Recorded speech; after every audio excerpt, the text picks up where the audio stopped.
Well, we're back. Thanks for sticking with us, guys. Hey, so yeah, I have Bill Allen here. He is a Navy pilot, real estate professional. He's a CEO and owner of Seven Figure Flipping.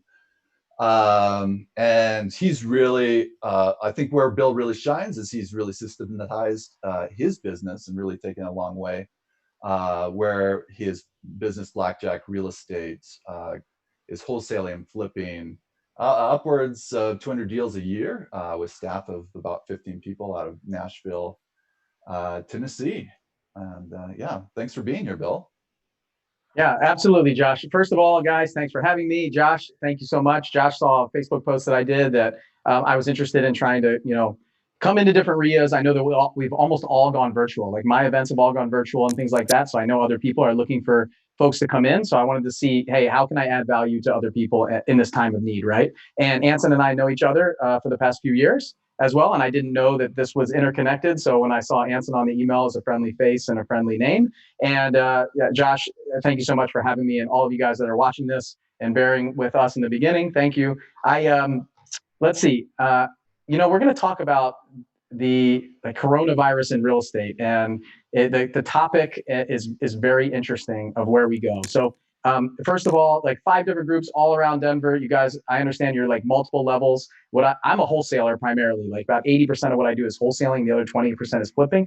Like Josh said, I do about 200 deals a year, and I'll kind of break that down for you a little bit as we go. But I have a quick presentation. I won't spend too long kind of like talking at you guys. I don't know how, Anson, how you guys want to do it. If you want to give me feedback throughout, you just want me to go all the way through and then do questions at the end.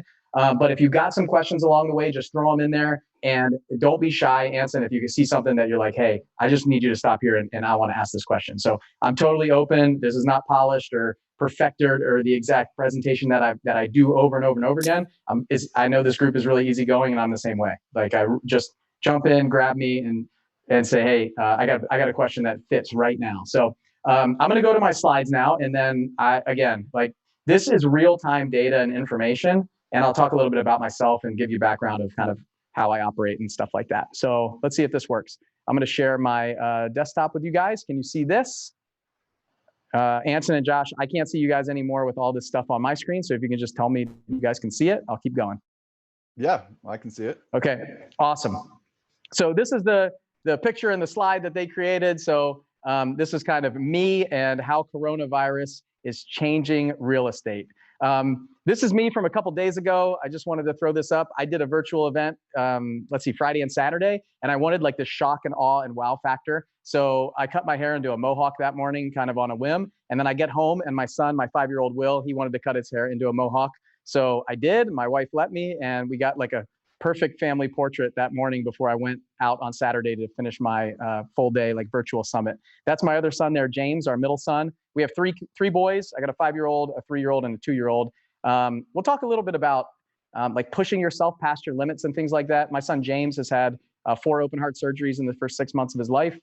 He's just an amazing little boy, so fun. You can see his like the biggest smile in the world. So I'm married, 3 kids, and I live in Nashville, Tennessee. A little bit about me, and that's the kind of fun that I had. And if you don't believe me, you can kind of have this mohawk right here, just because my son loves it. So I'm keeping it and just wearing a hat every day.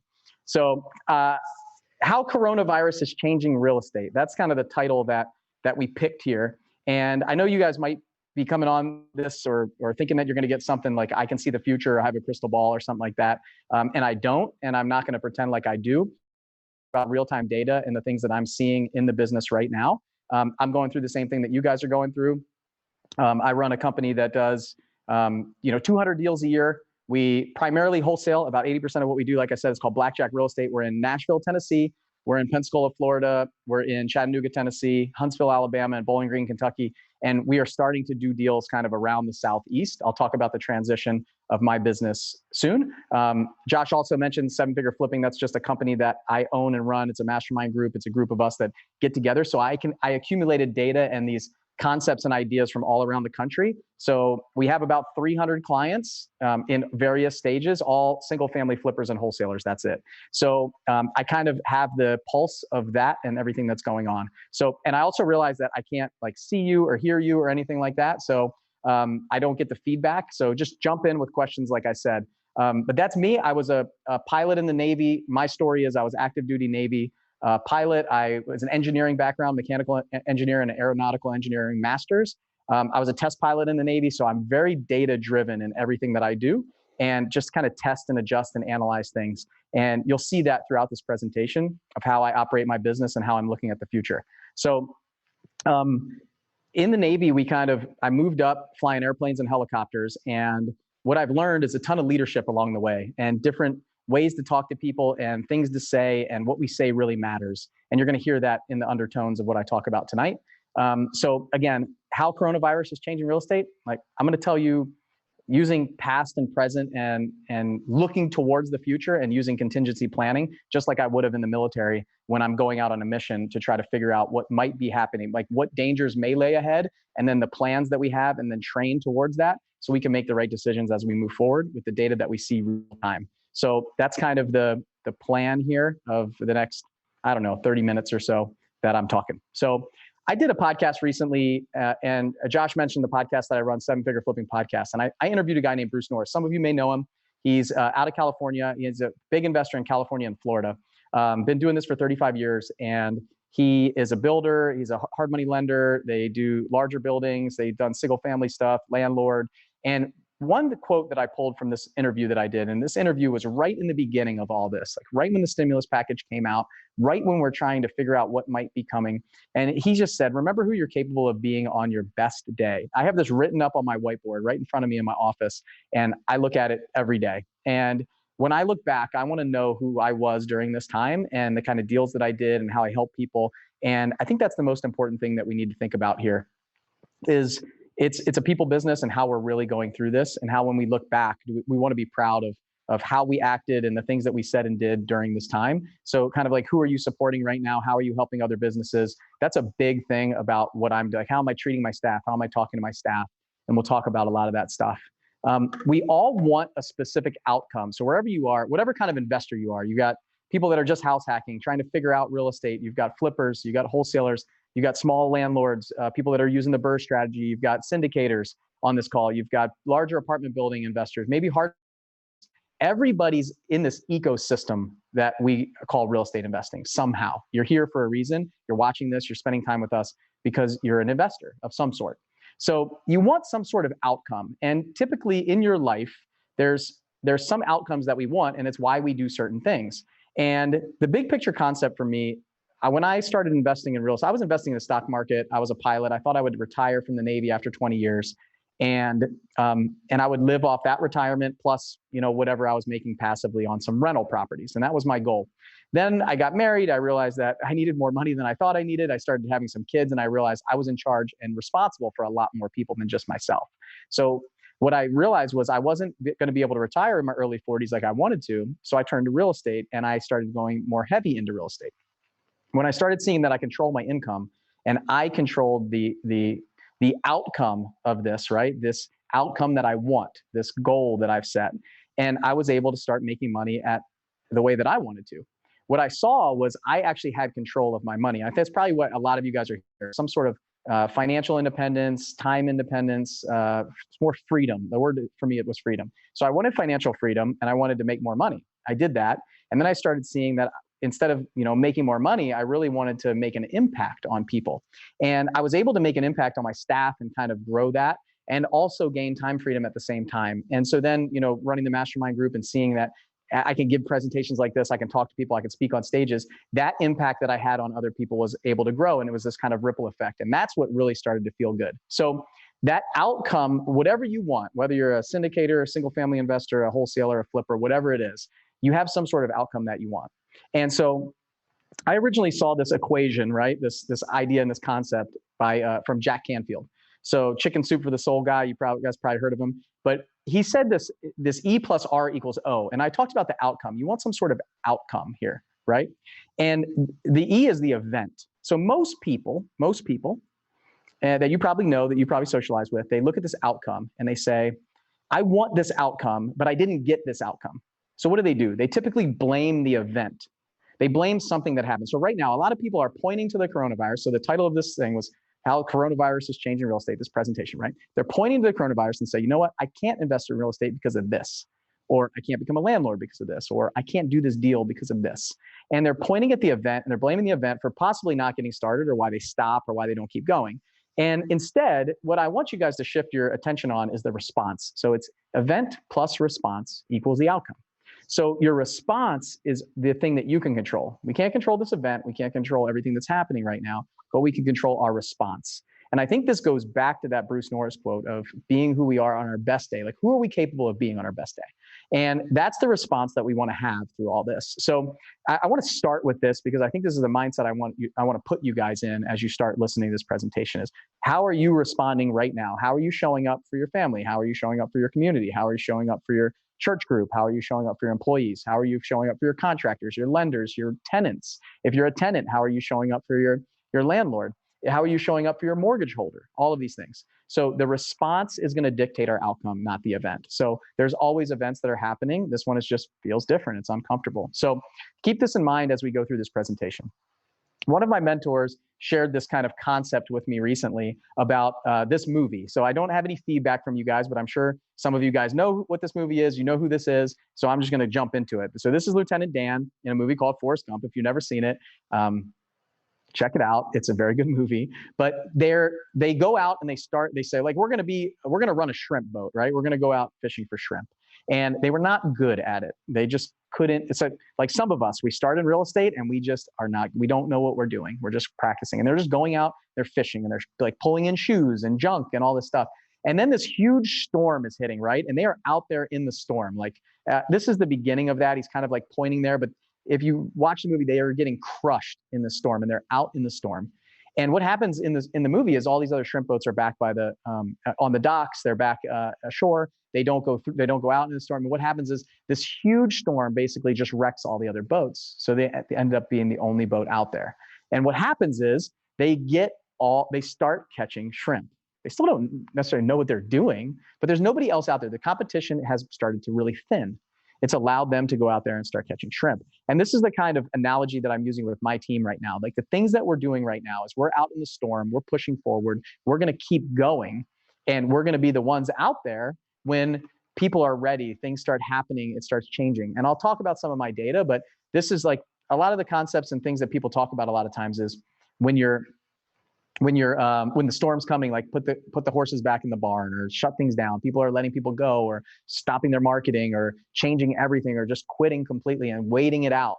And that's not my concept. That's not what we're doing. And I'll show you why, and I'll show you my plan going forward. So I want to talk a little bit about kind of some of the market trends at first and some of the things that we're seeing inside of my business and just go step by step. Remember, I'm a wholesaler primarily in the Southeast. So Tennessee, Kentucky, Alabama, Florida, this area.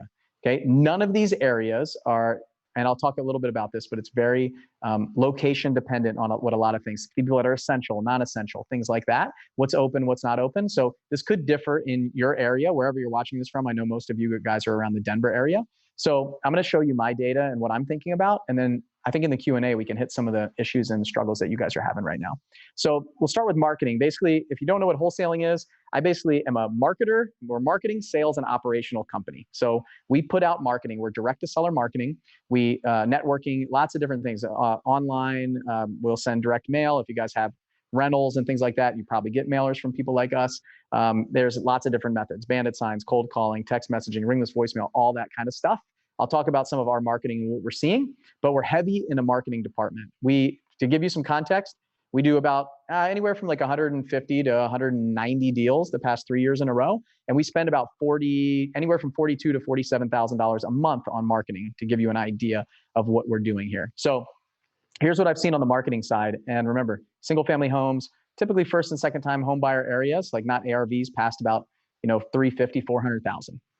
So the leads are more motivated and eager to sell. So that's what I see. People, obviously it makes sense. We are in the distressed world and we operate in the distressed world. So distressed houses, the houses are not getting any more distressed day by day right now than they were 6 months ago or a year ago, right?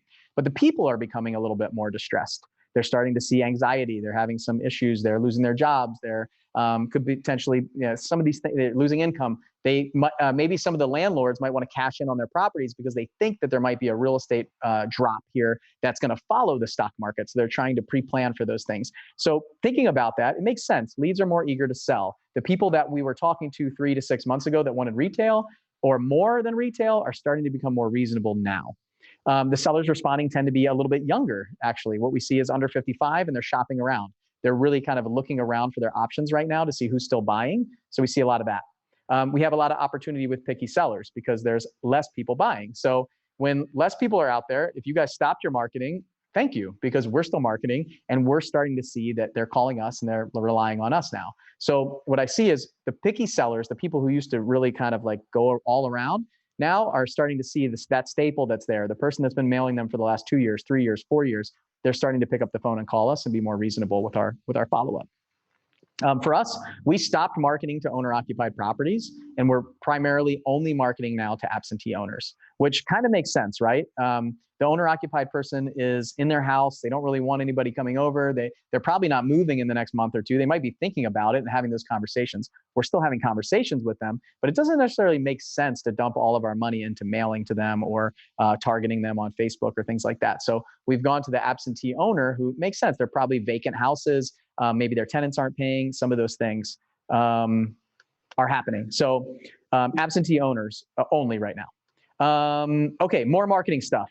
Our online leads have increased by 58% as of today. So I ran the numbers today. It makes sense. The people are staying home. They're on the computer all the time. They're probably in their house going, man, I wish I had a home office, or I wish I had, this house is too small for us, or man, my rental property, these tenants are driving me nuts. I'm going to figure out how to Google to find somebody like this. Online contracts have increased by 100%. So they've doubled. We're actually seeing higher conversions on our contracts on pay-per-click and Facebook ads. So by online, I mean we do Google ads. So we pay, if you aren't familiar, at the very top of Google, it'll say like those first 3 or so are ads. Those are people that are paying for traffic. And then the organic searches, and then Facebook ads. We're running those too. And I'll tell you one thing with Facebook that I've seen that's actually very, very current is we were seeing more leads before about a week ago or 10 days ago. And now we've started to see the conversions come through. So before we were seeing more leads, but not conversions. And now we're starting to see people that are, ready and willing to sell. And that's gone up quite a bit. The leads needed per contract are reduced. So the people, that's just saying that the people are more motivated that are calling us. So 35% less leads needed to get a contract. That's amazing. That means we're spending less money to get the contract. So here's some of our data from our PPC and Facebook appointment ratios, just to show you those numbers. So like, if you like data, here's the data to back this up. So this is like January and February, and then February into March. So the PPC average was 28%. So about 28% of the, this is like leads to appointments. So we're setting appointments with 28% and 15% of the Facebook, 4 properties under contract, and then in January and February, and then 3 properties under contract February through March. And then what we saw in March was 40% of the people that were leads are setting appointments with us, and the Facebook's going up a little bit to 22. And then again, we have 6 of those properties under contract, and some, it says here, some were still in negotiation, but I pulled the data for like right now, this past week, so you can actually see this. So last week, we typically average somewhere around 180 calls a week, up to 200 calls a week. So what I noticed was the calls were slightly down. 162 inbound calls, and I put the amount that it cost us to get our phone to ring. So it cost us $65 just to get a call. So basically what I did was I took our weekly spend, I divide by the number of calls that we get, $65 to get a call. That number is really good. If you're marketing, it's good to know, because your people, when you tell your phone rep that it costs $65 to make the phone ring, they're going to answer the phone. That's really, really important. And then we had 34 new active leads. So if there's 162 inbound calls, 34 of them were new active leads. So $309 to get an active lead. And look at that, 32 new appointments set. Our appointment ratio used to be 50% of our new leads in the past. And I'll tell you why this happens in a second. We made 23 offers. That's another conversation that we could have. Like, why didn't you make 32 offers? Sometimes it just doesn't make sense to make an offer right now. They're not ready to sell. They don't have a number in mind, all of these things. And we got 5 new contracts. So running the math there, it cost us $2,100 to get a contract on average this week, which is pretty low compared to what it used to be. we're somewhere in the $3,000 to $4,000 range. So this just tells me that stuff is really happening. And I also took the last month, just in case anybody's wondering, like, okay, that's 1 week. I took the last month, so the last 4 weeks, and it was $2,225 for the last 4 weeks on average for those contracts. We've gotten about 7, 9, 14. We got 18 contracts in the last month, just to give you an idea of that. So let's see. I have a quick question coming in. Yeah. So Happy Homes Lawrence, his question is, how are you identifying absentee properties? Yeah, so good question. Just pure, we basically, we pull a lot of lists from data providers. So we use ListSource, a CoreLogic product primarily. And you can see that it's, they'll pull data from anybody who does it, like the owner's address doesn't match the property address. So you can just click on a button under some of the data source to say absentee owned homes. There's lots of different products out there that you could use, the data providers that can do it. You can go to your county record. So you can just go into your county. I don't know what your county looks like, but mine, I can just search, I can search areas, zip codes, things like that, and see where the owner is the address of the owner matches the address of the property and where it doesn't. So lots of different ways. I know PropStream is another good option for single family homes. There's a bunch of different products out on the market. We buy our data from a company called ListSource. So it's listsource.com or something. And yeah, so lots of different data providers. Hopefully that answers the question. Good? Yeah, sounds good. Okay. Yeah, thank you. Yeah, absolutely. And I can go deeper into that if you want to stick on when we get to the Q&A. If that didn't answer your question, then ask me again there. Okay, lead team. So here's the things that we're doing right now. And look, I think you can do this in anything. Single family homes, multifamily, lenders, same thing. Follow up with them. Like dig into your database, the leads that you have that are in your database right now. Follow up is going to be huge right now. And that's why I said we're seeing that the people that weren't motivated before are becoming more motivated now. I realized this because they were calling us back. We didn't even market to them again, and it had been 2 or 3 months, and I saw people calling inbound to us saying, "Hey, are you still buying houses?" When I started seeing that, I started scratching my head going, "What's going on? Like, what are they thinking?" And so what I did was I put myself in their shoes. So think about this. Put yourself in their shoes. You've got maybe it's a mom and pop apartment complex, and their tenants are in the restaurant business, and they're not making any money. They're out of work right now, and they're not paying their rent. And they're just tired. They're getting older. They're tired. They just don't want this property anymore. They're becoming more and more motivated to sell. They may have been like somewhat motivated to sell before, but they're more motivated to sell now. So what is it like? Like when you think about an owner-occupied property, they're probably not that motivated to call you and have you come over and look at the property, make an offer, negotiate, go to closing, have a moving company come into their house right now. But the guy who has a rental property and it's vacant, and he had to evict the last tenant, or he can't evict the tenant right now because of the laws that are going on, they're probably a lot more motivated to just say, like, we just took one over where he was like, look, I can't evict the person. If you guys want to take it over, you can evict them when they're not paying rent right now. I can't evict them. Just buy it. You guys can evict them down the road whenever this clears up. And we got a great discount for that. They just wanted to cash out and get the money. So put yourself in their shoes. Like, what are they thinking? How are they feeling? And this goes for everybody along the line here. We're setting phone appointments. So you saw that we had this many leads. We had like 34 leads and we had 32 appointments. Before, we never got a 90% appointment rate, 95% appointment rate, because we weren't doing our appointments over the phone. We were actually going in. So we had to find the time. We had to set up an appointment. It had to work for them. They had to be interested in spending like an hour with us or one of our sales reps. So we're just setting up phone appointments and closing over the phone now. It's a huge, huge, huge thing that's happening right now, and at the transition that we're having to see and what's happening. So our sales side of things, so that's the marketing side. So marketing provides those leads. The lead intake side sets up appointments and things like that for us in my business.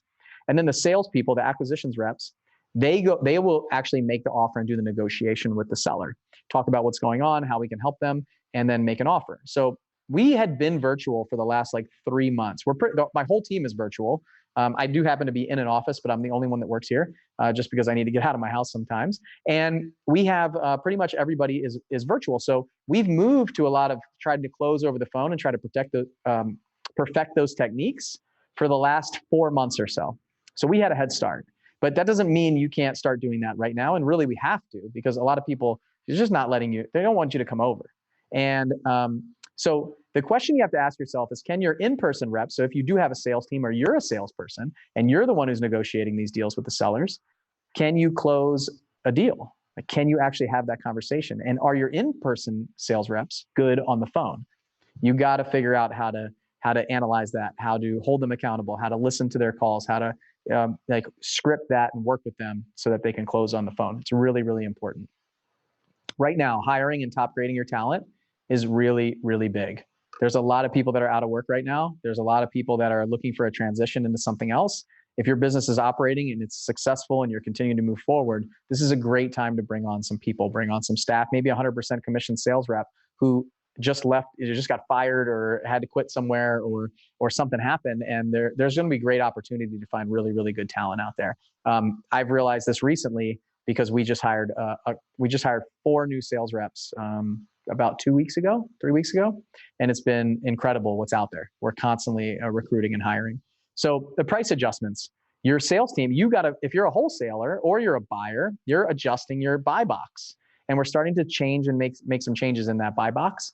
And so what we're doing is we're kind of seeing what the buyers are buying, and then we have to bring that down. As a wholesaler, we have to get a better deal. If you're a flipper or a landlord on this call, or even a multifamily investor, a wholesaler needs to get a deal better than you. We can't put the property under contract for the same amount as you and then assign it to you for more. Like, we have to figure out how to add value to that transaction. We fit in this ecosystem because I spend $45,000 a month on marketing, so you don't have to.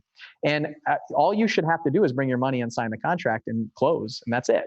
We take care of all the other problems, all that stuff below the iceberg. So we're adjusting our repairs, and we will continue to adjust it down with the market. So one of the other guys in my mastermind group just used the term Corona pricing. He said, like, his buyers want Corona pricing. So we're starting to have to adjust to that and see what that's like. iBuyers.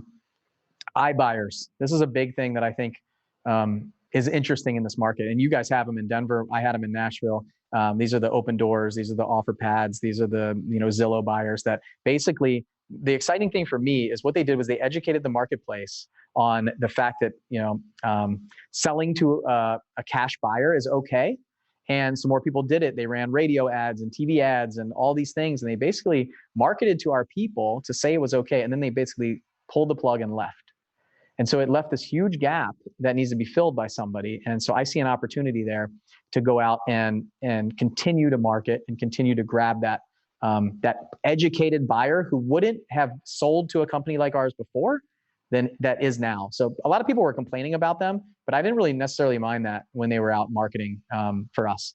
And what I saw was they were educating our market and spending hundreds of millions of dollars to do it.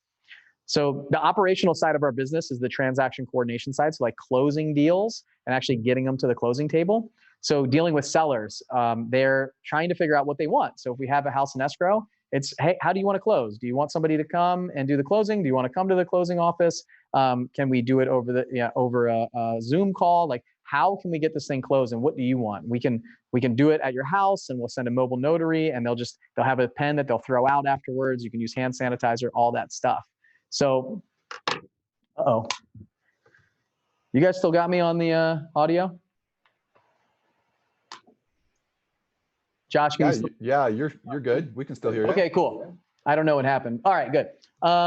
So we find out what they want. Remember, put yourself in their shoes, guys. Okay. So what would you want if you were selling your house right now? What would you want that to look like and get ahead of it? Title companies, are they open? Are they not open? What's happening? So really think about that. So get ahead of it. How are your title companies wanting to close? Are they planning on letting people come in, talk to them? Notaries, so mobile notaries, what's happening? We have right now 2 title companies of like the 7 that we use that will do a mobile notary on a computer, so they can actually show their driver's license and everything and e-sign and close the transaction without anybody coming to their house. So we were like the pioneers of that for a couple title companies and really pushing them towards that technology. Again, all this stuff is local, so I don't know. I know Denver might have some more restrictive items going on, title companies closing. Find the person who's operating. Find a way to get it done. Dispositions, this is what we call like selling the contract, working with the buyer. So if you're a flipper or a landlord and you've worked with a wholesaler, or maybe you're an Airbnb investor or a builder or something like that, and you've worked with a wholesaler, this is us working with you and disposing of our contracts. So we're being proactive with our buyers. We're educating them, but not influencing them. So I'm trying to send them information about the market and start talking to them.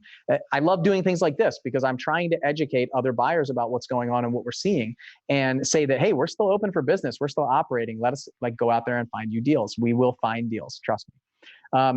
How do we make money? So I asked this question before. It's like, how do we make money as real estate investors? We can't make money by stopping buying. Like if I'm a flipper and I want to make money, I can't just stop buying and expect to make money. So we make money by buying houses. Then how we buy, people have been buying houses through every recession, every downturn in the market, everything. 2008, people were buying houses on a regular basis. Like just, we have to keep buying if we're full-time. And I'll talk a little bit about like who's not buying in the next slide. So our highest open rate of an email ever was the one that we sent with that Bruce Norris podcast from my 7-figure flipping podcast. We sent it out to educate our buyers and our marketplace to say, hey, we need to take care of each other. We're in an ecosystem. We're going to take care of you. You take care of us. Just give us feedback. What do you guys need? What do you want? What do you want to see? Do you want to see better deals? Do you want to see more deals? Do you want to see this area? What's happening? How are you feeling? And we're constantly just reaching back to them. Remember, put yourself in their shoes. The full-time flipper needs to buy houses. They have to buy houses. So we have to continue to work and be that part of that ecosystem that helps them find them, so they don't have to go spend $40,000 on marketing. So here's some data on our disposition side. And like I said, I'm a data nerd, so I really like data. And I crunched these numbers recently. I did get feedback from my transaction coordinator, operations manager about this. So about 45% of our people are purchasing with better margins. So that's the Corona pricing that we're talking about, right? 25% are still not changing anything. They're just still buying in their buy box. It hasn't really changed. They see the opportunity. 10% are looking more aggressively now. Still, they're still saying, people are out of the marketplace. I want to buy everything from you. Send me everything. Keep sending it to me. I'll buy it.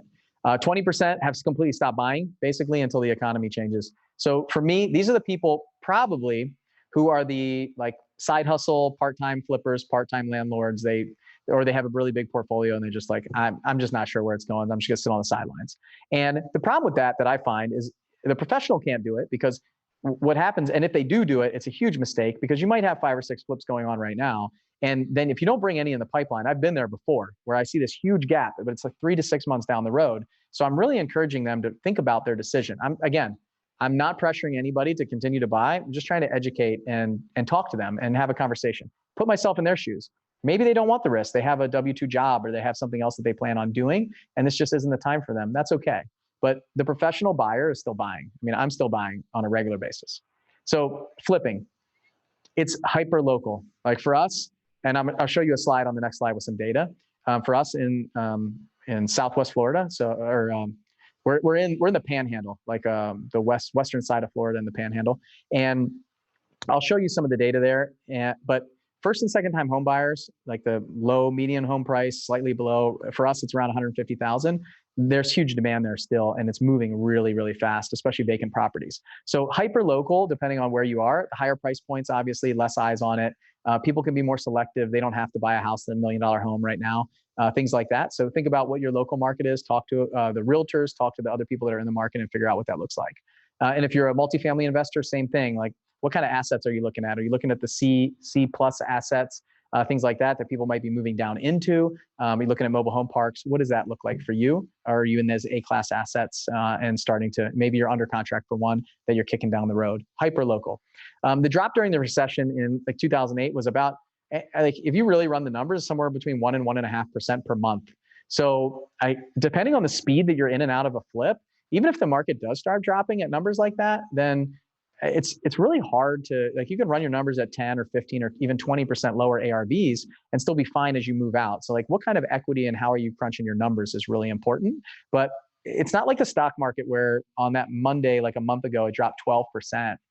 You don't see real estate doing that overnight. You see it doing it. We just have to keep up with it. It can start dropping. And when it does, it's not going to drop 5%, 10% a month. So in some of the higher price points, more volatile areas, it could if they were overinflated. But I pretty much operate in that first-time home buyer in single-family homes, 3-bedroom, 2-bath, like brick ranches down in Pensacola, that we really didn't see a huge hit and a big drop even during the recession. So think about that. It's definitely local. Money lenders, this is where the big pullback came.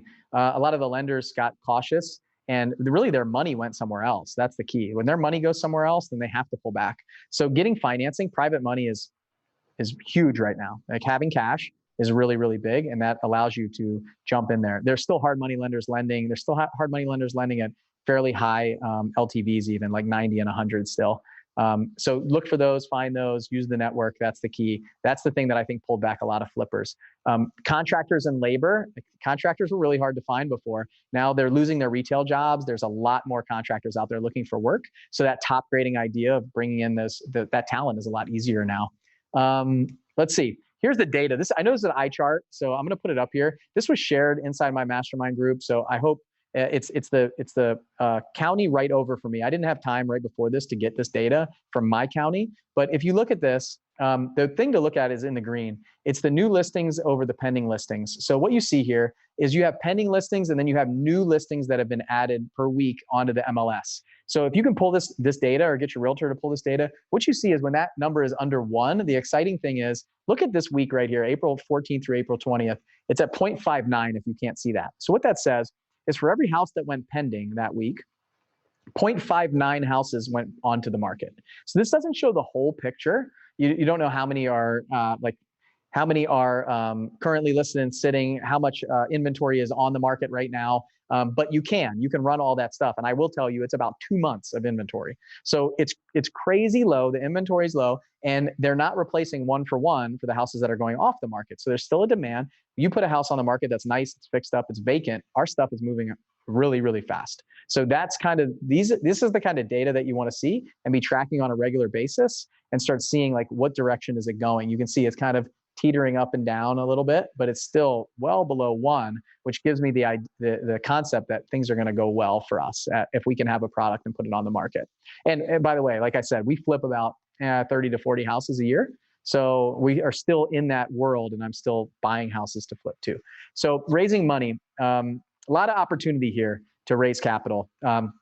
What I would say is the conversations might need to change a little bit. The stock market has been teetering like back up over the past couple of weeks since I originally talked about this, but raising money in this conversation is really, really important right now. People are there, like my conversations are talking about the ups and downs of the stock market, like the ebbs and flows, like the roller coaster that they're on, and how does that feel right now? I don't necessarily, before I wasn't interested in really pushing people to sell their stocks because they were down 30%. Now, as they're starting to come back up, I can start having those conversations again and ask them how they feel. Do they want to feel like that again? How would you feel if that was right before retirement? Like, what does that look like? IRAs, 401ks, educating people on how they can invest in real estate, and really bringing some more money over to some of our deals and our flips. Because remember, private money is the key to this business. I'm telling you, the hard money lenders, that light switch went off like that. Like, I couldn't believe how fast it turned off. And the private money that we can use, they don't feel like that. They're not necessarily concerned about that. You're the expert. So we have a slightly different approach with them though, and it's more of a relationship-based conversation. Let's see, hiring and team building. So depending on where you are, kind of think about, what does your team look like now? This is a great time to say, do I have A players or not? And what should I do with them? Do I want to keep them on staff? I have 2 different companies that I run, about 15 people in each. And fortunately, I have rock stars in both companies. But in one of the companies, the mastermind company, I just hired 4 people in the last probably like 2 or 3 weeks, and we got some phenomenal talent. And then in my real estate business, we hired 4 new salespeople, and of those 4 people, one of them went out right away, and now we have 3 in the business. So we had to say no to some A players because these are like A+ folks that we brought in, just really, really high level talent. So the question I have here is, were you hiring last year? Because if you were hiring last year, you knew how hard it was to hire people because they were being really picky. They could just pick, the unemployment rate was so low, people were having to leave a job to come to your job. So you had to like win them over. Now they're going to be knocking down your door to put in applications. Everybody's looking for positions right now, and there's some really, really good talent out there on the street. So are you looking right now? And talking about the data, it really talks about, it's kind of what I talked about already. I have multiple companies. We have rock star talent coming through. I mean, the social media manager that I just hired inside of the mastermind group, unbelievable. She's phenomenal. The salespeople in Blackjack in my real estate company, unbelievable. They're just hitting the ground running. and really, really hungry to do well and make money. This is kind of like towards the end of the presentation here. I'm wrapping up. The CARES Act. So if you have a business and you're a business owner, these are some of the things that I have really dug into and thought about a lot and have helped some other people with. I would highly recommend, if you're a business owner, you have a bunch of W-2 staff, if you're seeing the impact of the coronavirus or this uncertainty or anything that's happening right now in the marketplace, shutting down, it could be your other job. You run a restaurant, you have another business, things like that, and you're starting to see a big slowdown, then these are some opportunities out there. This economic injury disaster loan, they call it the EIDL program, paycheck protection program. They just are opening another round for small businesses. Hopefully they sign that today. I didn't get a chance to look at it before we came on here, but here's some other resources that a lot of people aren't talking about that you can look into, especially if you don't get some of these other ones. But basically all this stuff it's a potential to get a lot of these different bailout programs. The employee retention credit is if you have W-2 employees, you can get a retention credit. So basically getting your tax back for the quarters, and then the sick leave and family leave for your staff members, your W-2 employees. And all that stuff can be found in this Family First Coronavirus Response Act, this FFCRA.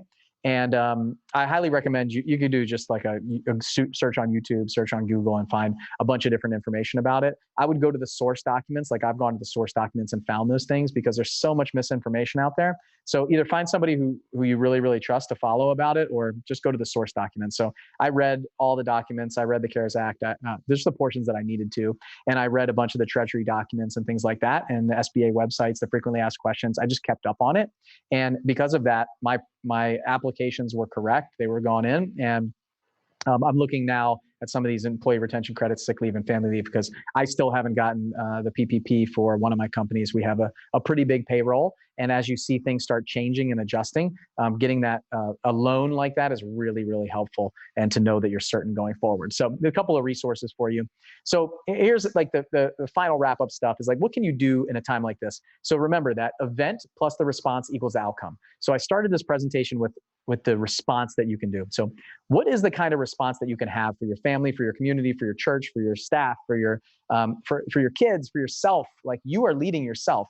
The stories that you're telling yourself in your mind right now are the most important. That mindset battlefield that you're on right now is the most important thing that you can focus on today. I'm telling you right now. So what can you do? Here's a couple things. Here's just five different items that I think you can do. You can decide what you're going to do. Are you in? Are you out? Do you want to be out there in the shrimp boat, or do you want to be back at the shore? Like, what do you want to do? Just decide so you can go. Start innovating. Some of the things that we're doing, like we were some of the first people to figure out how to get mobile notaries or notaries to sign on the computer by holding up your ID. We're trying to move forward and get ahead. And we don't want to let these other businesses slow us down. Like, what's next? What's going to happen? The cheese is moving. We want to be there before it gets there, or start getting there before other people start getting there. So innovate, lead. Like I said, lead yourself, lead your family, lead your community, lead your team, lead your staff. The things that you say, like I could talk about leadership for another hour here. That leadership is so, so important right now. The things that you say, the image that you produce to your team and your staff, the way that you present yourself, the words that come out of your mouth and how you say them are so important.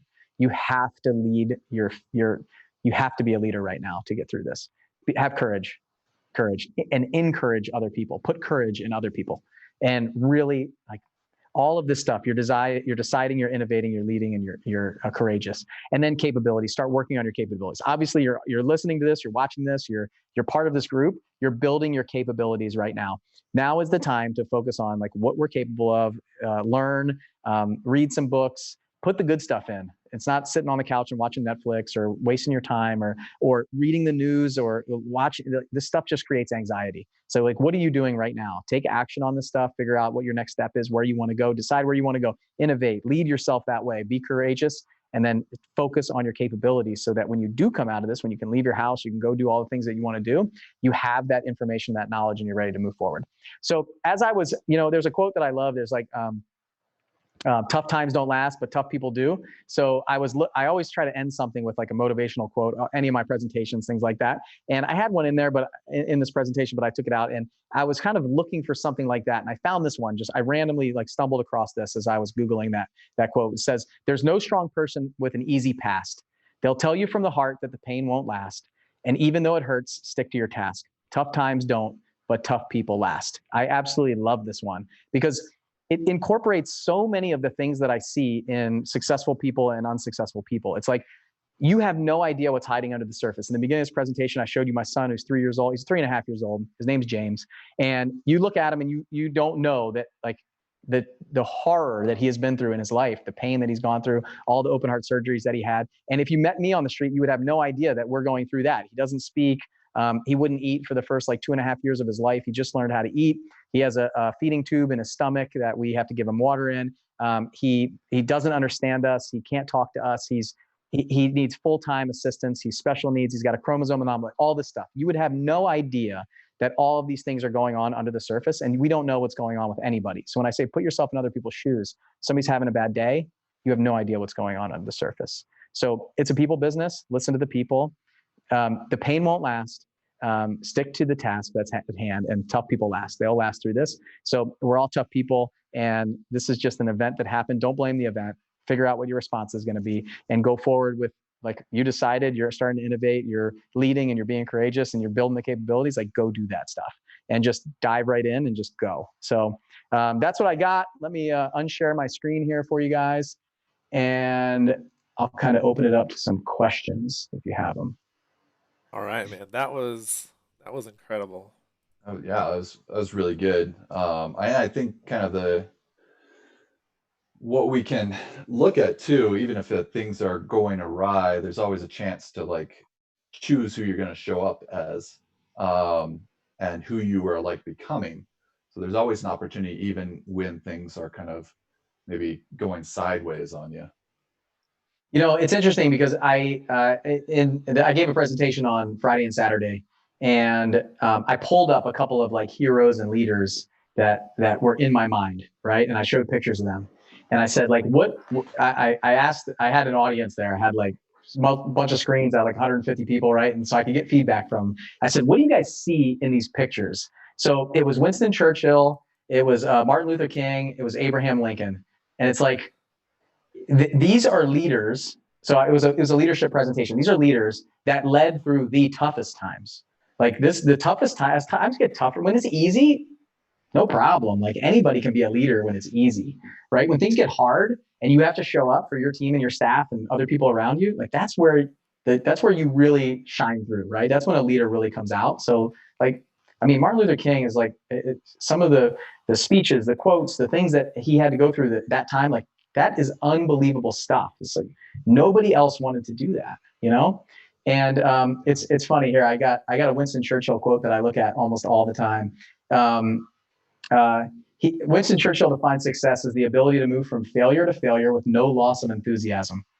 He defines success as the ability to move from failure to failure with no loss of enthusiasm. Like, is that not the perfect quote for real estate investing? Like, we fail over and over and over and over again. And anytime we stumble or trip, it's so easy to kind of wallow in it.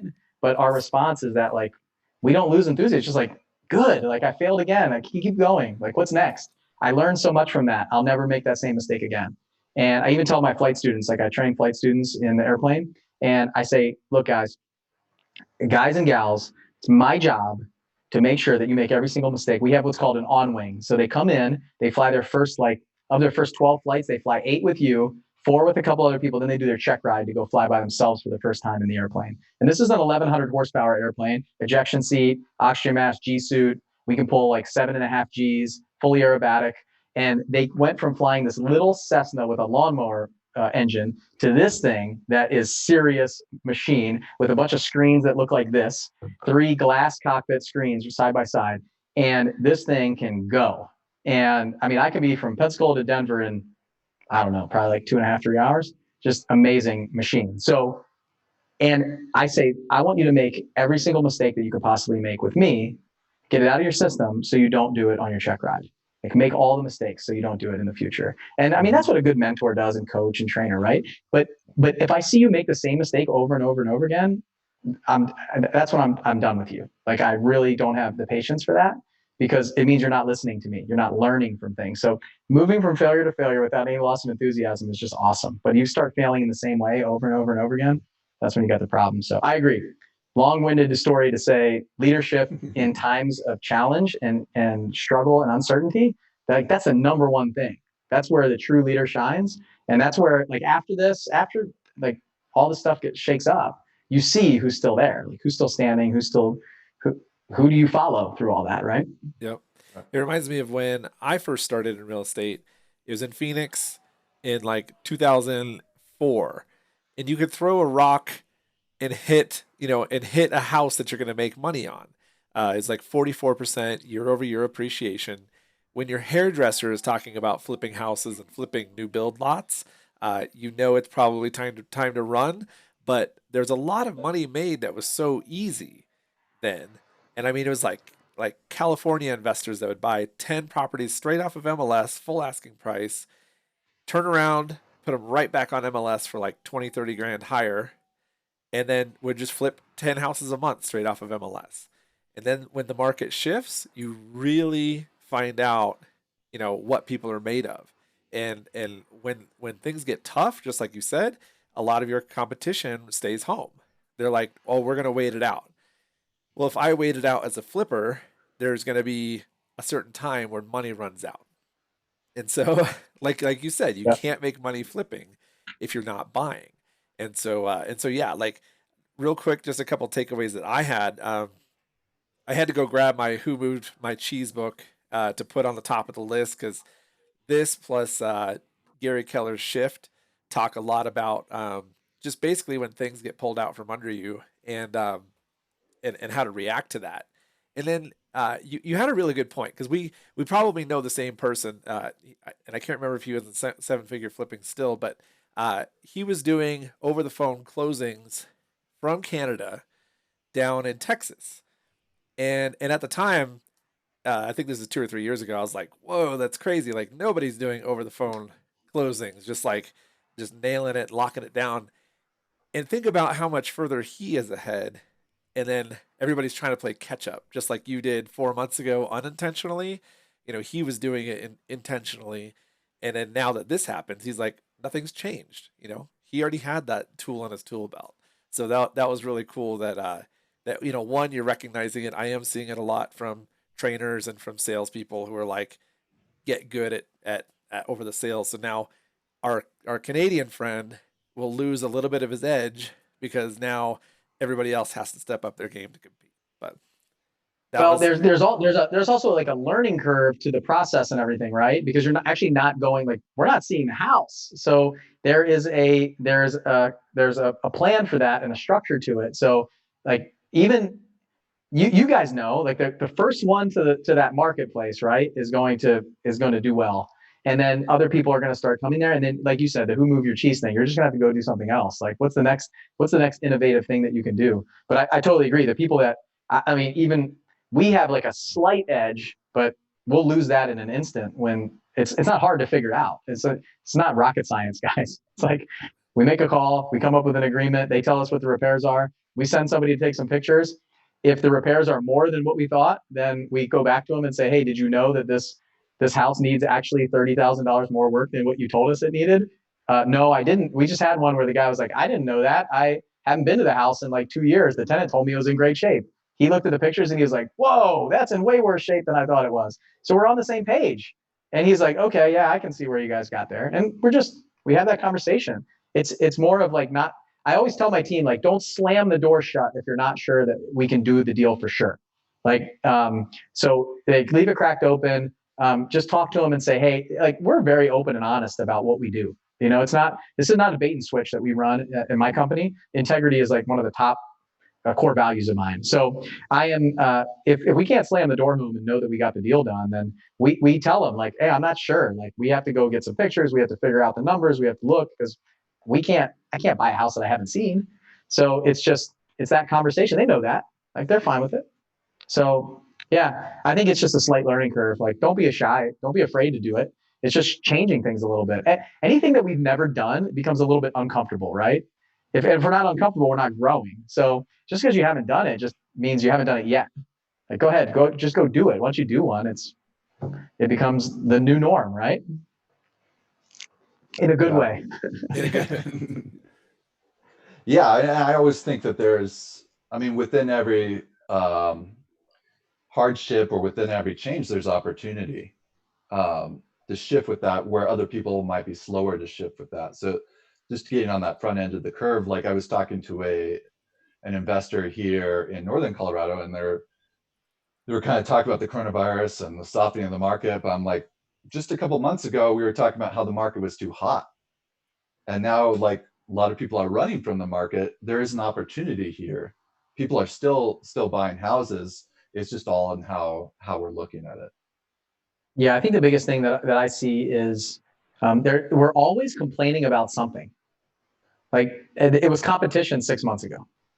Like you said, 6 months ago, and like for me, that market too hot was like I can't get a deal. There's too many people out. There's too many wholesalers out there. Like for me, it was people that saying it's too competitive. I'm losing the offers, losing the deals. And now we're seeing the market soften up a bit. Like the competition is softening, and more leads are coming to us. We're able to close. We're continuing to market. And now I have the bankroll and the money to do that. Like I can break even a few months. I can lose money. February, just to be completely honest, like February, I lost $1,700, and then March we made like $33,000. And so April's probably going to be another month that we lose money, because I'm looking at the numbers right now. It's right on the edge of break even for me, and so I pay myself a salary in there, so I get a pretty decent salary. So, but we're at the point where I can see like 3 or 4 months of me potentially losing money, 10, 15, 20, $1,000 a month, and being fine with that. Like that's my plan. Like I talked about being the military side of me, of looking at the contingencies and making adjustments based on this data. So I like, if you talk to me next month, I might be doing things differently than I'm doing right now. Like this is very real time data and real time changing that we're making, but we're not thinking that everything's perfect. It's an interesting thing that I saw during the last kind of market shift is almost like we were convinced that real estate does not change. Like it actually doesn't go down. This is crazy. It's not going to go down. What are you, nuts? And then the thing that I talked about with Bruce Norris is he said it was the same thing when Bruce Norris predicted that the real estate market was going to go back up. People are like, what are you talking about? It's not going to go back up. It's like been years of it down. It's not going back. It's not going back up. What are you, crazy? I'm not buying real estate. And he started buying real estate for like the next year, and it just started going like that. So we just get convinced that it's always going to be one way. So I think at least now, so many people are talking about the potential of like, where is it going to be? At least they're thinking about it. They're not saying like, no, it can never go down, or oh, it's going to stay the same.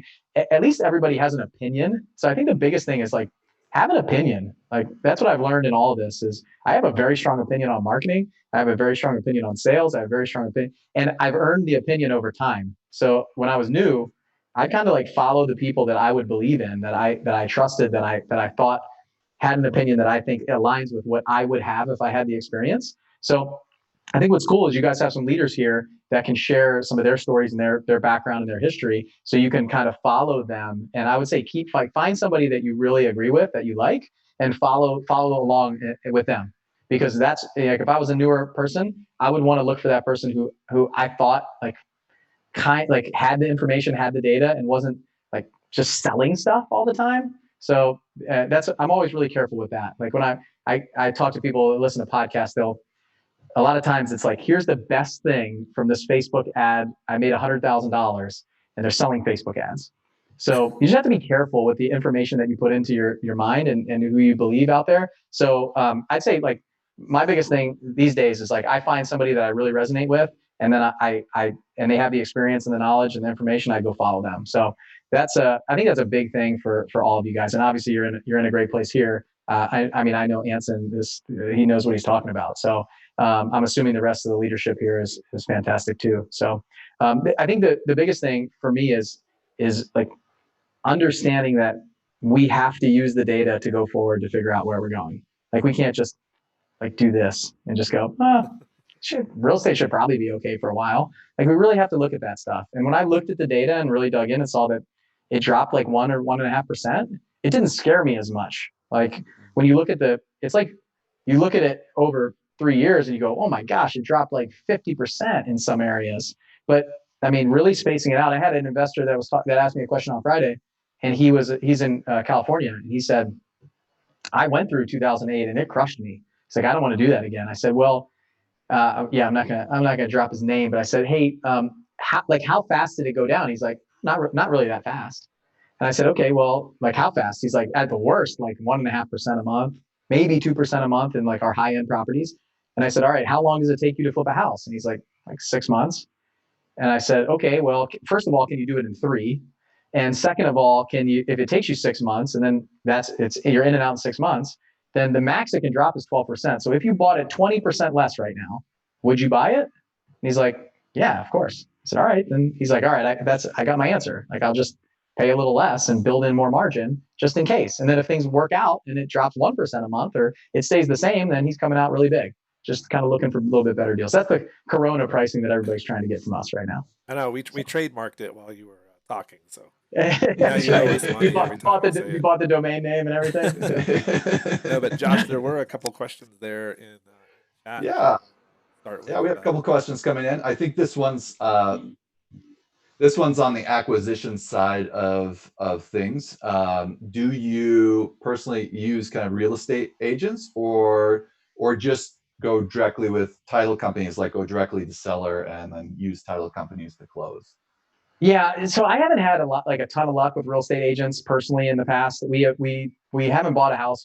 We'll occasionally buy a house off the MLS, but pretty much we're direct to seller. So we're sending like, I used to be about 80% of my marketing was like my deals came from direct mail, like postcards or letters. And now it's shifting closer to like 50%. So probably 60% is direct mail and postcards, and then the other 40% is online marketing. So pay-per-click on Google and Facebook. So that's kind of the majority of what we do.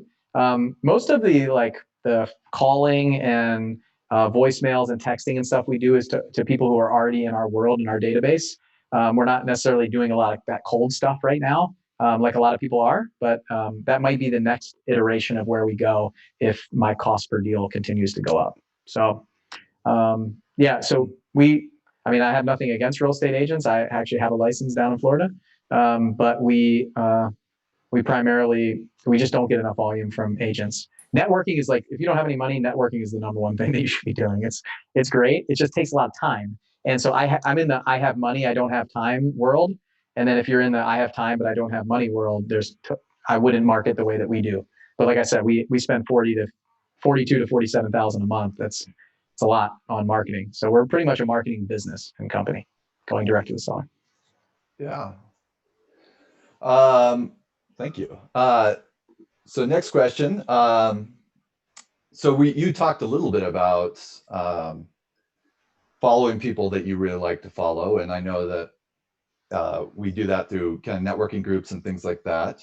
But there's also kind of distance mentors, people in a way that are on podcasts and different things like that. So what podcasts do you recommend? Which ones do you kind of follow? I think it really depends on what you what you want. So I get this question all the time. Like, recommend a book for me, recommend a podcast, recommend an event, things like that, right? And like, I need way more information from somebody to recommend something, because I'm like, this is a really serious concept that I've only figured out this year, probably maybe 6 months ago or a year ago, because I used to read 50 books a year. That was my goal. I was like, I'm going to read 50 books a year, and I come short. I read like 38 or I'd read 45, and I was just reading books. Like, I wasn't implementing or taking action on those books. And I was in a point where I like thought it was a good idea, or like it would be something to say to the world that I read 50 books and give like a little book report. And really, I think it was a huge mistake.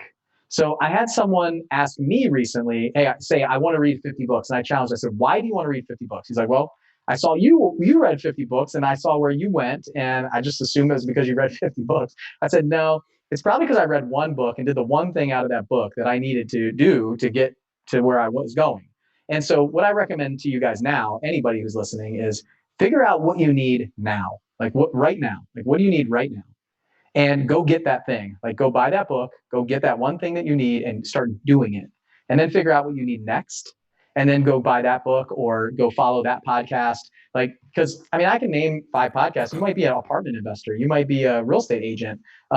You might just need mindset stuff. Like, there's a ton of different.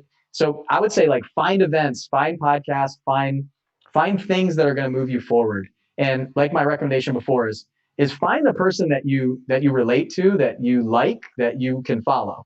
And that's my biggest recommendation. It could be anybody out there. Like, if you really like Lamborghinis and private jets and a lot of money and flashy stuff, I'm not your guy. Like, I'm just not. And if you like family oriented, you come to an event where it's there's somebody's probably dragging around a 5-year-old and an 8-year-old, and you don't hear a cuss word the whole weekend, then that's probably an event that I'll put together. Like it's just and integrity. So it's just different kind of things for different people, I think. So my biggest recommendation on the books and the podcasts and the online forums and stuff like that, it's like find your people, figure out what you need, go get it. Don't just put a bunch of stuff in. And if you want to be a wholesaler, go find a wholesaler that you resonate with. If you want to be an apartment investor, go find an apartment investor that you want to. I will name one podcast because I think Brian Buffini's podcast. So Brian Buffini is a real estate agent coach, is heavy in real estate agents, but he coaches a bunch of different business leaders. I love his podcast. Absolutely love it for like mindset, motivation. His tagline is mindset, motivation, methodology of success. And he's not like a hardcore salesperson or anything. He's got a great event. Like I absolutely love that. Obviously, I'm partial towards mine, but there's a ton of places to go. Like shameless plug. There's tons of places to go out there and find your people, though, and that's my biggest recommendation. Like if I don't know, like Bigger Pockets, that's where I started. I feel like everybody starts there, and then you move towards like your thing. Also, the other thing is you don't have to start as a flipper or a wholesaler either. Like you can go straight to the big apartments. You can go straight to the syndication. There's lots of different ways to invest in real estate. Like think about like your why, what you want to do, and design your life based around that. So that's my biggest recommendation for people. Yeah, That's huge. that's really Yeah. good. Not a lot. I thought you were just gonna be like, no, just my podcast and that's it. Like you don't need anything else. But I'll be the guy to recommend Bill's podcast. You're exactly. I mean, that's true. It's totally true. But like honestly, like the biggest thing that I found is I go find what I need. Like if right now, like I need marketing is a big thing for me. So I'm studying marketing. I'm becoming a student of marketing. And so I go to the marketing expert that I follow. I'm reading books on that. And then like right now it's more about like leadership. Like how do I lead my teams as the visionary of the company? So now I'm reading different books. I'm reading stuff that like if somebody asked me what book are you reading, I would never tell them because it doesn't make sense. Like don't read it. You're not there. If it's somebody else who's like doing the exact thing that I'm doing, they have the same revenue, we have the same business size, and we're trying to go to the same place, then of course we're going to share recommendations and books. That's why I think these mastermind groups are important. These different areas like mentors, people that are like one up and one down from you. Like you don't want to go to a place that's like 10 times where you need to be. Like don't go to like Dan Sullivan's strategic coach $100,000 a year thing if you're just getting started. It just doesn't make sense. So I don't know, start where you're at, find people that are a little bit ahead of you and a little bit behind you so you can help people to get some encouragement yourself that, hey, I'm helping somebody else. And then the people who are just a couple steps ahead of you, because if somebody's so far down the road, they don't remember the stuff that you're going through usually. Yeah, I mean, just my journey too. Anson is one who's really kept me in the game. We met about 7 years ago, and you really let me come see some of his flips and gave me some pointers. And then when I re-entered investing years later, I just reached out to him and said, "Hey, what are you doing? What does this look like? What does that look like?" When I'm out running around, I shoot a quick text to him if I have a quick question. But even being like a newer flipper, there's wholesalers, like brand new wholesalers that come to me. I'm in a college town, and there's guys who are interested in real estate investing all the time. And they will come to me and go, "Hey, how do you wholesale?" I'm like, "Oh yeah, let me talk about driving for dollars. This is what I know how to do." And I will give them kind of a rundown. I'm not like the guru by any means, but I'm a couple steps ahead of them. And I'm able to share what I know with them. And it actually helps me too, as I share with them. But all that to say is like, we never know what we can find or who we can find until we go out there and just start asking people. I would have never found Anson if I said, "Hey, Anson, is there any value I can add to you? Can I come along? Can I see some stuff?" And those people would have never learned from me if they never kind of sought me out and said, "Hey, I saw you a part of this group. Hey, can I just sit down and have coffee with you and just ask you some questions?" So yeah, it's worth jumping out there and really just taking the risk and just asking. It's also really important to continue that path, like continue that journey, even if you don't get a response. So like some people are really busy. So, some of these things, like it's not necessarily to continue to badger somebody or bother them, but like a great story is my COO right now of Blackjack. His name's Nate Johnson. He emailed me. He heard me on a podcast, somebody else's podcast, emailed me and said, "Hey man, I want to meet. I heard you just moved to Nashville. Can we meet for lunch?" And it was a time in my life where I was super busy. I had tons of things going on, and I had no reason to say yes. Normally, I didn't have time for these emails. But there was just something in his email that made me say yes. We had lunch. We talked. I told him to go join a program. I told him to go pay money to join up this other program. And he did. He did all the steps that I told him to take. He sent out the letters. He did all the stuff. And then he came back to me and said, "Hey, I've got another question." And he just kind of kept following up with me. And we built this relationship. And he was just tenacious and just a go-getter. And then we talked about potentially partnering up. And then I said, "Hey, why don't you come in and work with me?" And came on to be my COO. And he's been running my company for the last 2.5 years. Makes great money. He does a phenomenal job. And he's left his full-time corporate job that he had been at for a long time, like high-level paid executive at Nissan, to come do this. And I mean, I would argue to say that he's kind of living his dream right now, working from home, about to have his second kid, and just loving what he does. And none of that would have happened if he hadn't reached out to me and probably a couple times. It probably took more than one email to get through the gatekeeper, And so just be tenacious. And if you want it, you're going to find out how bad you want it by going to find those people and find out where they spend time. And the biggest thing that I'll say, Josh, you nailed it, is like add value to them, or if they have something, like they listen to their stuff, leave them a review. Like don't just ask for stuff. Like I use this Dream 100 concept for like people that I want to build into my world. And it's not like, "Hey, can you do this thing for me?" Like if I want to get some time with Tony Robbins, I got to figure out how Tony Robbins will even know how that I exist first. Like, what can I do? How can I figure out? Like, I just had Gino Wickman on my podcast, and he had been somebody who I had been like following for a long time. Traction is a book that I read right when I got started in this business, and I implemented EOS. In fact, we had our EOS quarterly meeting in Seven Figure Flipping today, and tomorrow we have our meeting for Blackjack. So we run off of like pure EOS. And so I hired this expensive EOS coach, one of the best in the nation, and he came on. I built a relationship with him for 6 months and paid him a bunch of money to come in and train my staff and my team and me. And then I said, "Hey, I know that you're connected with Gino. Could you put in a good word for me? And could you maybe try to get him on the podcast?" 4 no's from Gino in an email chain together. And then I said, "Look, hey, I know you're promoting this book. I'd be happy to promote it. This is how many listeners I have. Let's build an entire series around your book." And we did. He just launched a new book. He didn't want to talk about traction in EOS. He wanted to talk about something else. So we built the entire structure and podcast around it. And sure enough, I got to meet him. I got to spend time with him. And then I even got some, 15 minutes afterwards, we spent some time. I asked him about some other masterminds and some groups and like my next step in my life. And if he could recommend some mentors for me and that kind of stuff. That's how you build that relationship. So anyway, hopefully that's helpful to some of you guys, because really sometimes it's like, I sent this guy a text message and he didn't respond to me. Well, he might be too busy like doing deals and making money to respond to you right now. So figure out how you can add value. And then that's the first step. Like don't ask for anything in return in the beginning, and just figure out how, like, "Hey, what can I do? Can I come shadow you one day? Hey, I'm a wholesaler and Anson, you're a flipper. I know, could you come and maybe see some of my deals with me and walk through them and give me some recommendations? I'll give you first crack at the deal.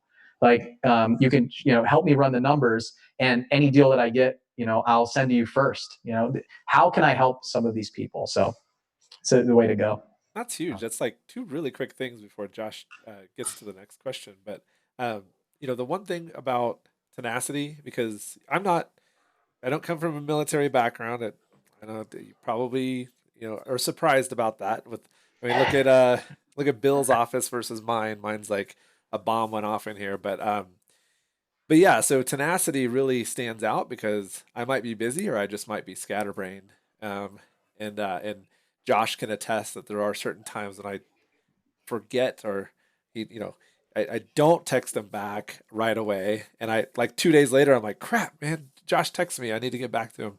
And there's probably about 10 of those, but so tenacity is huge, and then obviously offering value. But I wish somebody told me like 5 years ago, not just to chase the number of books that you read, because I did the same thing, and I don't know if there was something in the water like 2 years ago where I went from the same, probably the same about numbers, is like 52 books, and I got to the end, and I was like, I couldn't tell you what was in book 3 or 7 or 25. You know, it was like, so I slowed way down and started reading one book like a month and going through it really deep. And I have all of Gino's books down here, and I remember reading the first part of, I think it was Rocket Fuel. It might have been Traction, and I remember reading like the first chapter, and I'm like, this is beyond me. I am not here right now. Reading this book would be a giant waste of time. And when I'm there, I have it on my shelf along with about 70 other books that I need to get to. But like having the discipline just to say, this isn't me right now. I'll get there eventually, but reading through this would just be an exercise in futility. But go ahead, Josh, to the next. Just self-awareness is huge when you're kind of looking at books and mentors and different things like that, figuring out what you need. I want to give my next book hack. It'll be 5 seconds. Okay. So what I do now is I get a book that I think like somebody recommended to me, and it might be something that I want. I get it on Audible. I read it at about 2 times speed, faster if I can, and I go through it. And if it's really good, I'll like pull out some information. I bookmark the areas.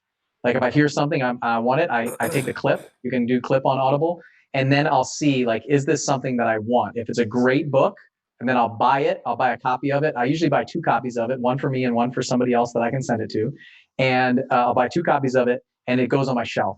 So if you ever come to my house, the books on my shelf are the only books that I would ever recommend people read, because if they just go on the Audible account and they're gone.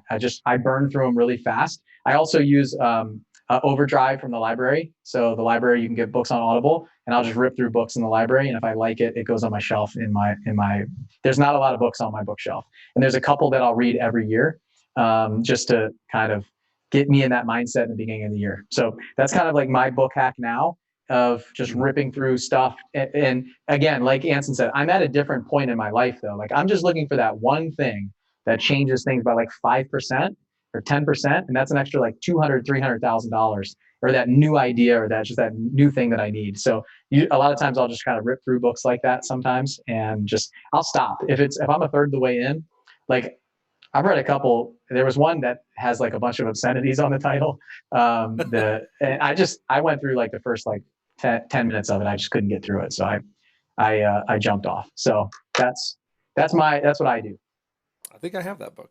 I don't think Josh, I don't think we can let him go without making him break one of his own rules and asking him like what one of those books is that he reads every single day. Even though we're not in the same place. No, hey, no, I'll do that. I'll do the one that I read every year. It's Bob Berg. Oh man, what is The Go-Giver. Oh, Go-Giver, yeah. So I read The Go-Giver almost every year, pretty much every year. And I read it, and I go through his laws. And I had him on the podcast recently. He's a phenomenal guy. But in that book, we give that book out now to all of our mastermind members when they come in, just because it's a great place to come from in your mindset. Like, delivering more value than you ask for in payment, and helping as many people as you can. Like the more people you help, the more you'll get paid. Like all of this kind of stuff, these concepts are just game changing. So that's one that I read every year. That's great. Thank you. Extreme Ownership is another one. So that is one I would recommend to any single person out there. It doesn't matter where you are. It doesn't matter if you're new. It doesn't matter if you're seasoned. It doesn't matter anything. Extreme Ownership is probably the best book that I've read in the last decade. That's Jocko. Yeah, Jocko. Yeah. And Leif Babin. Yeah. So we have more of a technical question here. Jumping back to the questions. How do you do your bookkeeping / taxes? And do you have a bookkeeper or just an accountant CPA? Yeah. So when I first got started, so just to give you guys an idea, we did about $3.8 million in gross profit. So last year we did about probably $40 million in real estate transactions, down to 3.8. So big business, a lot of W-2 employees, 1099 contractors, a lot of contractors that we use, right? We have like I don't know, we probably sent out like 150 1099s at the end of the year. So when I was getting started, I did all my record keeping for my rentals in Excel. And even when I started my business, I did all so I had an Excel spreadsheet for all my rentals. I had 10 rentals and they had a tab for each. So every time I'd spend money, I just put it in the tab, and I did my own taxes. I did my own taxes for the first, I don't know, since I was 18 all the way till I was probably 33 or 34. I did my own taxes.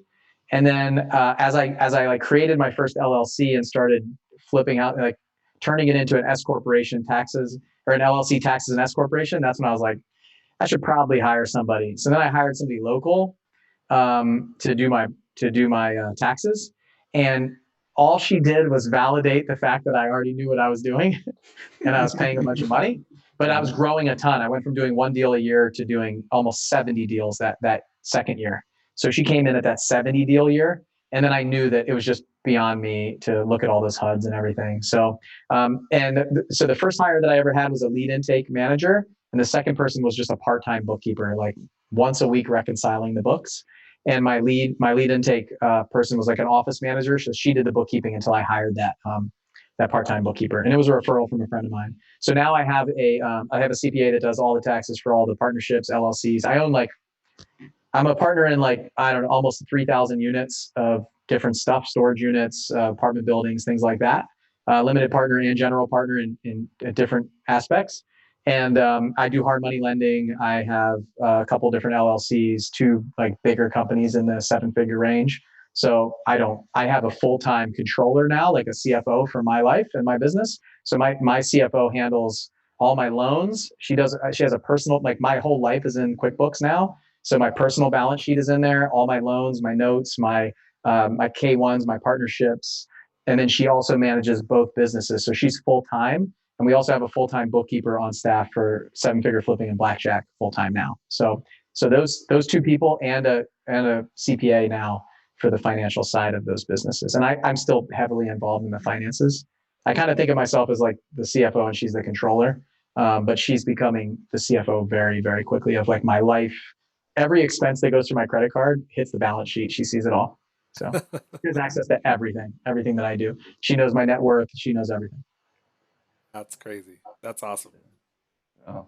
So it was like a transition. And so a little bit at a time, just like we talked about, like, you don't need the biggest thing for me is that if you understand the basics of taxes, you can pretty much do your own stuff with TurboTax is like so powerful now. Once you get to a certain point though, you may want to have a CPA start doing it. It's definitely an expense that you have to think about, and find somebody who knows real estate. Because what I realized was I knew way more than the first one that I hired, and I was teaching her stuff, and then she wouldn't do some stuff that I knew that we should be doing. And it probably cost me a couple $1,000 that year, looking back. Like she wouldn't write off certain things, but she should have. So yeah, that's important. We have a couple of questions around kind of what markets you're in. Someone asked about do you wholesale in Colorado? I know that you're not in Colorado. Not yet. Or not yet. Maybe. one of my best salespeople, like the phone closer that we hired, lives in Colorado, in Denver, actually. But we don't like actively market there. But she calls from Denver to all of our markets. So. Oh wow. Yeah, that's really cool. What markets? I don't think we said that on the front end. What markets are you in? Yeah, so I live in Nashville, but I lived in Pensacola before that with the military. So we're in Pensacola, Florida, which is in the Emerald Coast Panhandle area of Florida. We call it LA, Lower Alabama. And then we're in Huntsville, Alabama, Nashville, Tennessee, Chattanooga, Tennessee. We do some stuff in Kentucky, like right over the border from Nashville and Kentucky, and Bowling Green, Kentucky. Mm-hmm. And we're starting to do deals like in the southeast. Our PPC stuff comes through a lot. We just did one in Atlanta.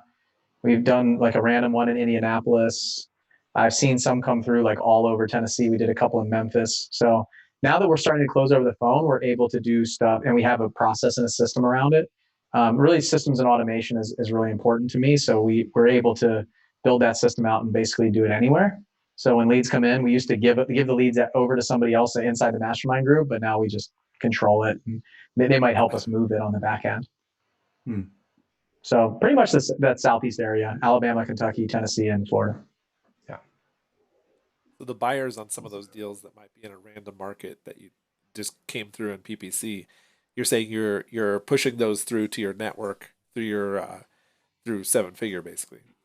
Yeah, a lot of times, if we'll see what we can do first. Okay. There's some like a lot of free. It's changed, right? The buyers is the thing that controls the demand controls the supply, right? So we're the ecosystem that I talked about in the beginning. So when you're the middleman, the wholesaler, the demand kind of controls the supply. So if we have the demand, then we can do it. If we don't, we have to create the demand somehow. So I'll always try to do it ourselves, unless I think for some reason we can get like double or triple that if somebody else who has a huge list. But usually I'm talking about like remote areas, like cities in Tennessee that I've never heard of, where we'll tell the seller like, hey, we'll see what we can do. Like your house is falling down. We'll see if we can help you and use our skills and our technology and stuff to try to find somebody who's interested in that. And buy the contract from us, and we'll do our best. But these are people that have like no other route, right? No other outlet. There's not a realtor that's going to list their $17,000 trailer with a hole in it and a tree growing through it. So if we can help them, we will. And they know we're making money for it. So, but yeah, well, the network is big. Like if we went to Indianapolis, I'd ask them, who's the title company there that I should use? And does anybody have a really strong buyers list that and then what do you think that you can move this thing for? And we'll work on it together. And yeah, we'll split the deal and pay some money and stuff like that. Nice. Nice. So do you? It's a people business. Like it's about people. Like right. Figure out how to help other people. Like that whole concept of add more value than you ask for in payment. You'll go a long way. Yeah. Ash Atkinson asked, do you have local phone numbers set up for each market that you're in?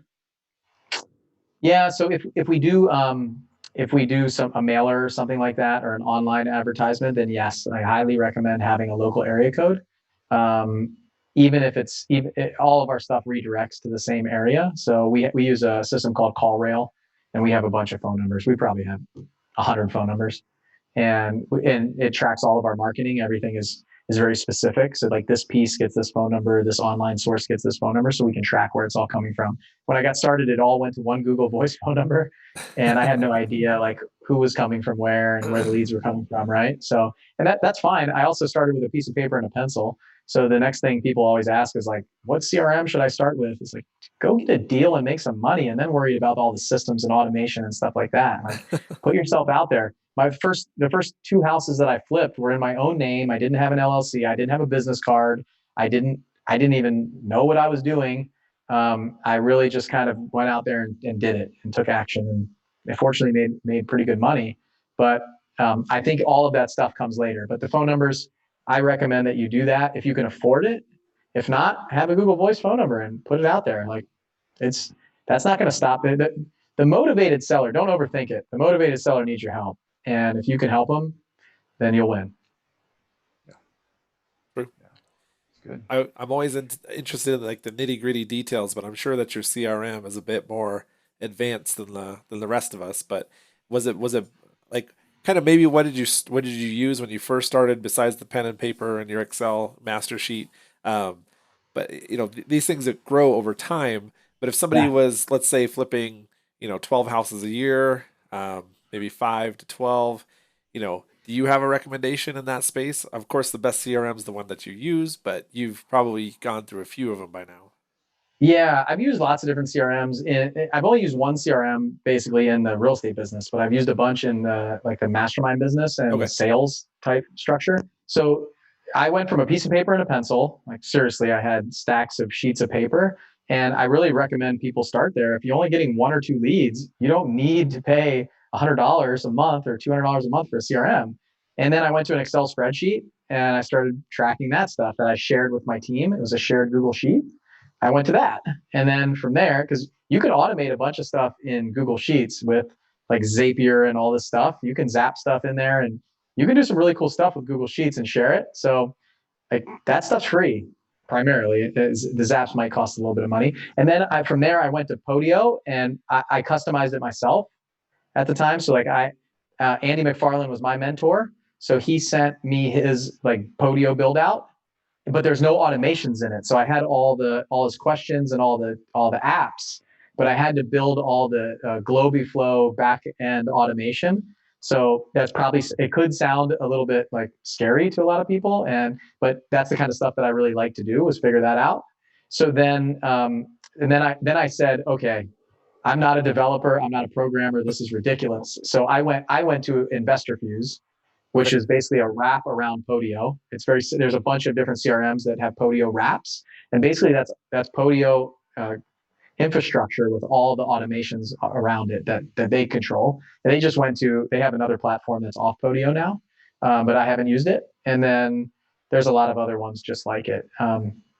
So that's what we use right now, but we're about to transition. So I don't know if they're watching this, but we're about to leave because we have 5 or 6 different workspaces, and my team is in like all of our workspaces are per city, and we have 5 different cities right now. So they're having to jump around lots of different workspaces, and it's causing confusion. So we're developing our own now.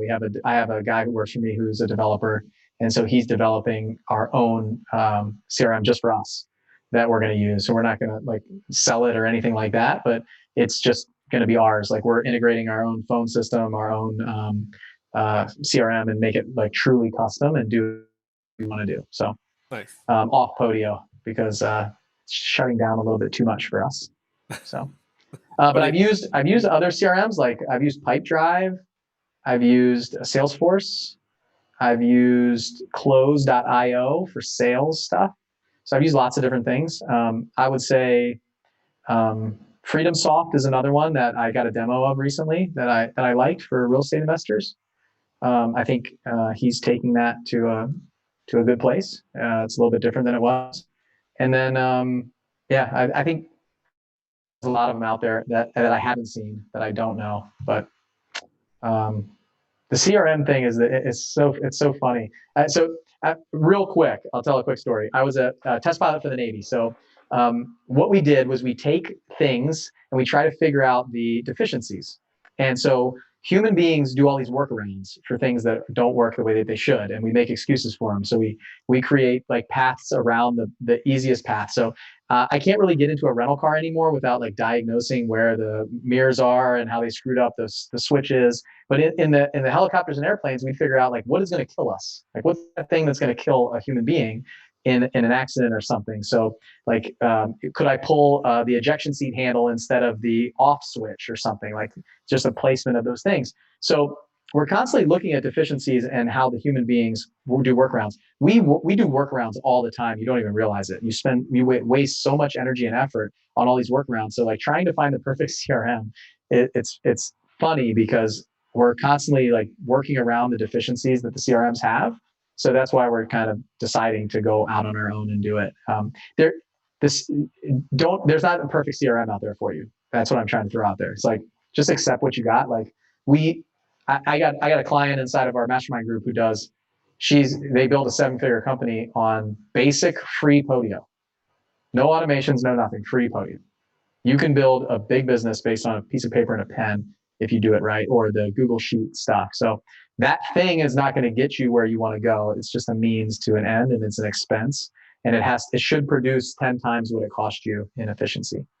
So CRM is like the hot topic. So it is, and it always comes up like, hey, what do you use? And then the best one is just the one that you actually will follow through with and use. I mean, yeah, it's the one that you use that works. And the biggest thing that I say is it's just like, don't get it until you need it. It's not step one of real estate investing. A lot of people think it is because of all the talk out there and the people selling it.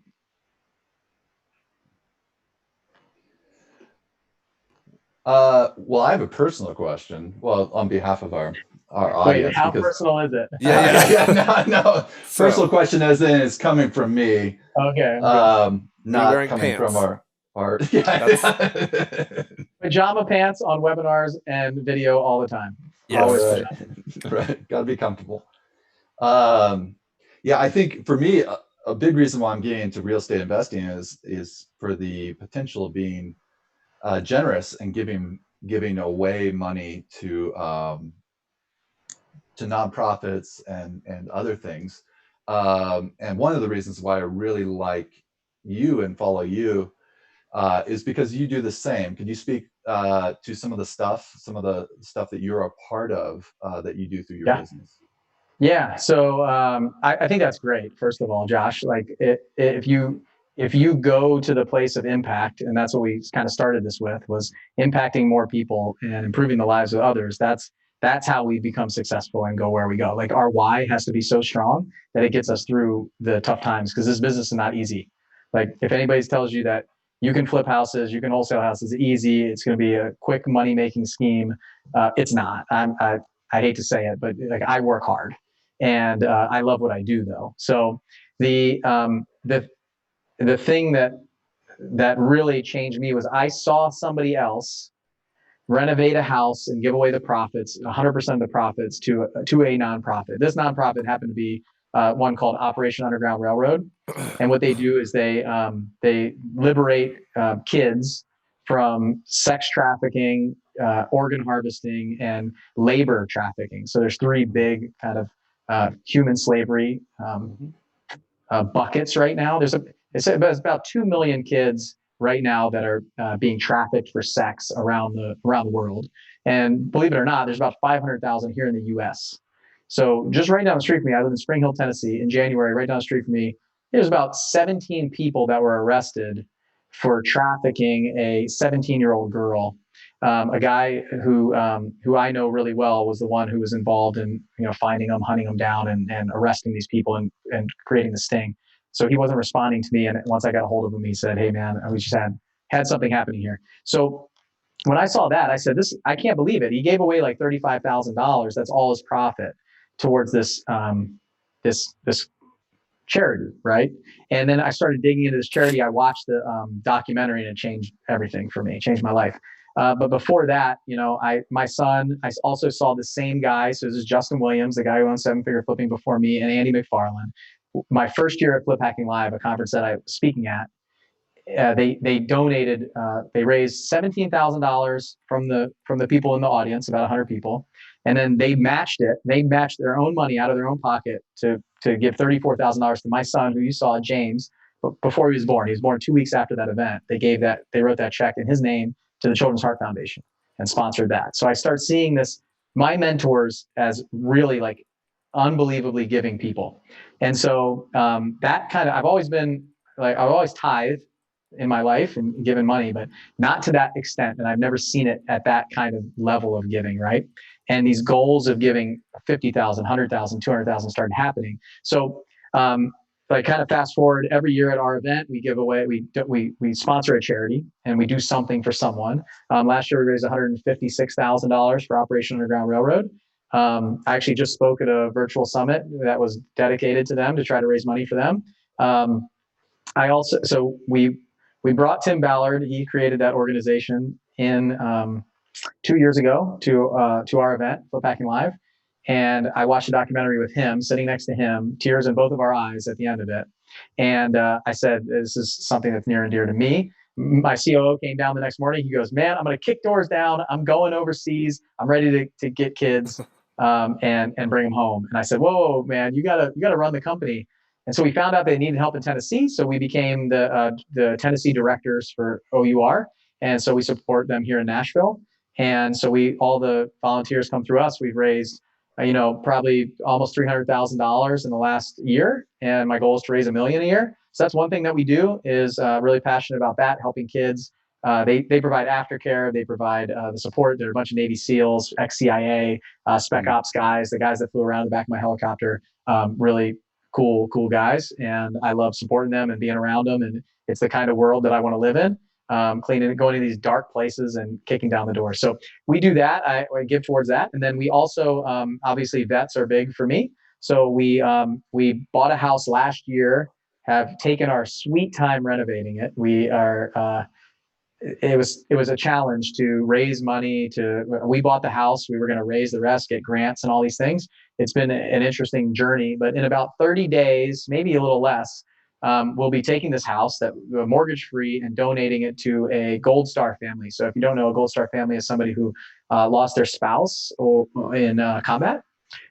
So this woman and her child lost their husband, and we've identified the family. We're working with a nonprofit to bring them in. And unfortunately, during this time, we can't have the big reveal that we wanted to have. So we'll probably do it on like a call like this, like Zoom, and video it, and then we'll go down there once everything's okay in Florida, and like hand over the keys and do a ceremony and stuff. But we're basically giving away. We bought this house for like 30 grand. We put like $70,000 into it. It needs a ton of work. It's gonna be worth like 140 or 150 afterwards. So we put the family in there, mortgage free.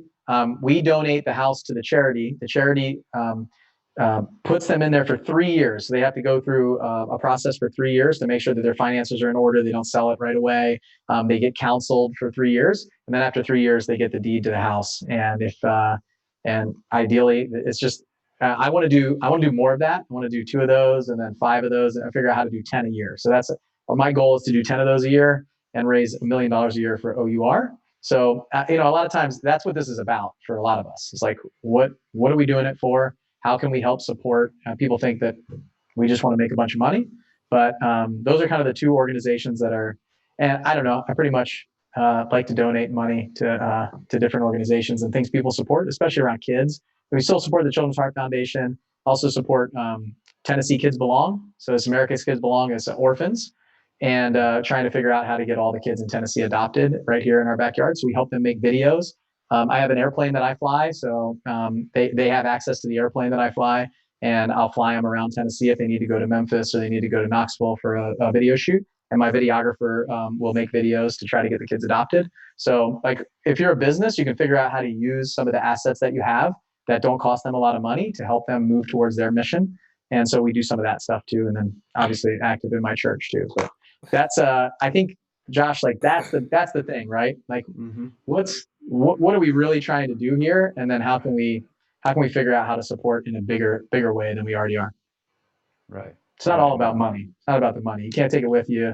It's not going to make you happy. It just gets you to the impact, I think, is really what it's all about. So those are, I don't know, a couple. So Operation Underground Railroad, if you go to OURrescue.org, that's the site. If you're in Tennessee and you volunteer, you'll come through me and my assistant.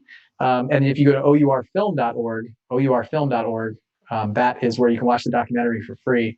I highly recommend you watch it. It's a little bit, it's not graphic, but I wouldn't watch it around small kids until you've seen it before. But don't watch it unless you're prepared to open your eyes to what's really going on out there.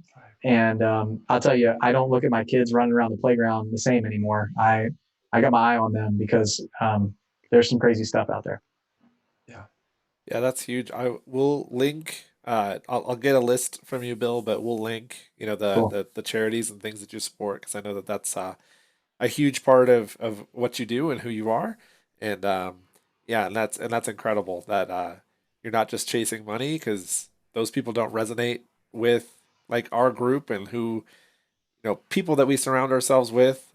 That's the Lamborghinis and private jets, even though you could probably fly your own private jet, but like that's just One day. not our vibe. And so Yeah. so you fit in perfectly here. So Good. Yeah, I'd rather drive people there than anywhere else. Like OUR is just such an amazing organization. Like they and just being involved in that, meeting the people, almost like 97% of the money that they raise goes towards operations and aftercare, not towards staff and overhead and expenses and all that stuff. And there's going to be an awesome movie coming out with Jim Caviezel this year called Freedom. And it's all about Tim Ballard's story. So Jim Caviezel is playing Tim Ballard, and they're talking about OUR and the story and stuff. It's going to be, after that, it's going to be, it'll be mainstream. Everybody will have heard of this organization by then, I bet. That's so good. That's so good. Well, thank you so much for being on here with us, for spending time. And if people want to find more about you, where can they find more about you? I'd say check out the podcast. Like that's the best place. That's pretty much where I send people is Seven Figure Flipping Podcast. I think you go to sevenfigureflipping.com/listen, and that'll take you to the iTunes. It's on iTunes and SoundCloud and all the other places I think that you can find podcasts is probably the best place. So yeah. That sounds good. Well, thanks so much.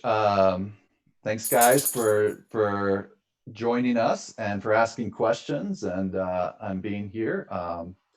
And hopefully we can continue to do these videos for you guys. But yeah, hit that like button, hit that subscribe button. It would help us out too as we can move forward, bringing you guys value. Awesome. Josh, Anson, it was really good seeing you guys. Josh, good meeting you. Anson, good to see you again. And I'll try to find this. If anybody has any questions, and drop them in the comments.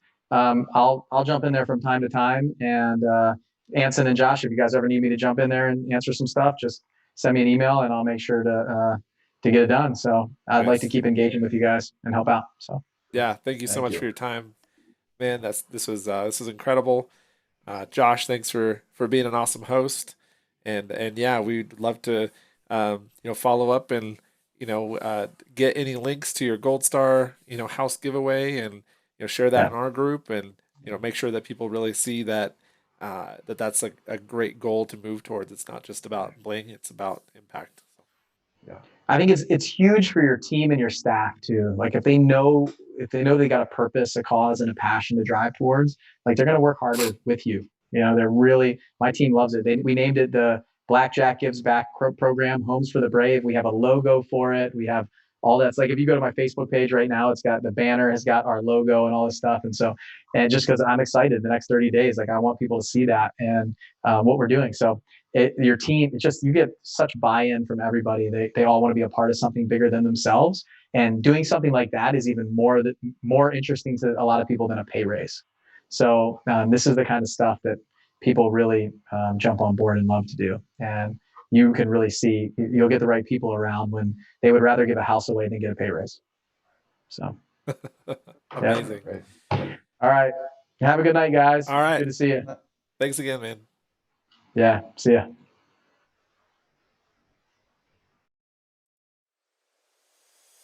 All right.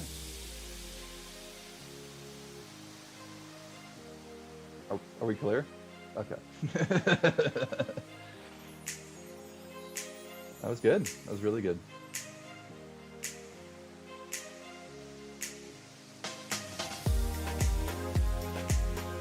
I think I was expecting a little bit more people, just based upon the people that had signed up. But it will be up there, and people can go back and watch it too.